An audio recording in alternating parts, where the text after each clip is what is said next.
पेण तालुक्यातील आरोग्य सुविधांना बळकटी देण्यासाठी सभापती वैकुंठ पाटील यांच्या पाठपुराव्याला यश आले आहे। कळवे जोहे प्राथमिक आरोग्य केंद्रासाठी 1.5 कोटी रुपयांच्या निधीची प्रशासकीय मान्यता मिळाली असून गडब प्राथमिक आरोग्य केंद्राच्या नूतनीकरणासाठी JSWच्या माध्यमातून सुमारे 3.5 कोटी रुपयांचा प्रस्ताव मंजूर झाला आहे।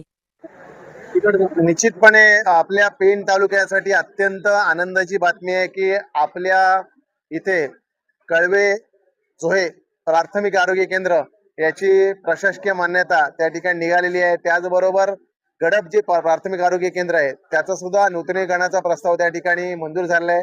JSWच्या माध्यमातून 3.5 कोटी रुपयाची भव्य दिव्य आणि सुसज्ज अशी इमारत त्या ठिकाणी उभी राहणार आहे आणि कळवे जोहे येथे अमरापूर विभागासाठी निश्चितपणे 1.5 कोटी रुपयाची इमारत त्या ठिकाणी उभा राहणार आणि इतर जे काही कामं आहेत ती त्याच्यानंतर होणार आहे।